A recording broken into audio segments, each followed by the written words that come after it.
Doctor Shyamaprasad মুখার্জির জন্মবার্ষিকী উপলক্ষে গঙ্গারামপুর ব্লকের গঙ্গারামপুর গ্রাম পঞ্চায়েতের দুর্গাপুর এলাকায় একাধিক কর্মসূচির আয়োজন করল বিজেপি। এদিন নতুন দলীয় কার্যালয় উদ্বোধনের পাশাপাশি ফুটবল টুর্নামেন্ট এবং বস্ত্রদান কর্মসূচির আয়োজন করা হয়। অনুষ্ঠানে উপস্থিত ছিলেন গঙ্গারামপুর বিধানসভার বিজেপি বিধায়ক সত্যেন্দ্রনাথ রায়, জেলা বিজেপি সহ সভাপতি অশোক বর্ধন, গঙ্গারামপুর গ্রাম পঞ্চায়েতের বিজেপি নেতা জগদীশ রায়, বিজেপি নেতা সাহেব অধিকারী সহ দলের অন্যান্য নেতৃত্ব কর্মীরা।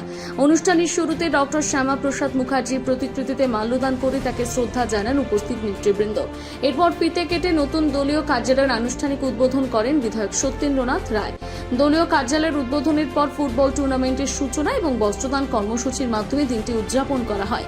এই বিষয়ে গঙ্গারামপুর বিধানসভা বিজেপি বিধায়ক সত্যেন্দ্রনাথ রায় বলেন, আজকে আমার প্রথিতযশা পুরুষ বাংলার বাঘ ডক্টর শ্যামাপ্রসাদ মুখার্জির 125তম জন্মদিন।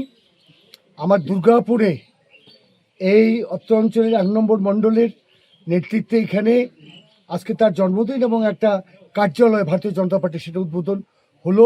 সেই উদ্বোধন উপলক্ষে আমাদের সাধারণ সম্পাদক সুবোধ সরকার, আমাদের ভাইস প্রেসিডেন্ট অশোক বর্ধন, আমাদের ভাইস প্রেসিডেন্ট প্রদীপ সরকার, মণ্ডল সভাপতি লালন দেব শর্মা, অন্যান্য নেতৃত্ব সবাই মিলে এখানে এসে আমার মায়েরা, মাতৃমণ্ডলী এবং সবাই মিলে এটা আমরা করলাম। আমি আপনাদের আজকে সত্যি আমাদের খুব সৌভাগ্যের দিন। আজকে আমরা আমাদের এই শ্যামাপ্রসাদ মুখার্জিকে যদি আমরা বাংলায় সেদিন না পেতাম, অর্থাৎ বলছি যুগে যুগে অবতীর্ণ হন, এটা আমাদের ধর্মে আছে।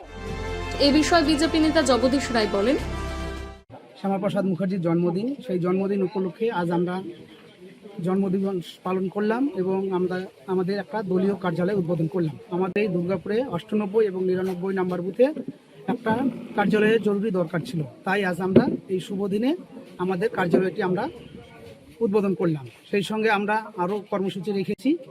আমরা গরিব মানুষের কাছে আমরা কিছু বস্ত্র বিতরণ করব এবং 8 টিমের নকআউট ফুটবল প্রতিযোগিতা শুরু করব। ধন্যবাদ। গঙ্গারামপুর থেকে বিশেষ প্রতিবেদন, নিউজ টুডে।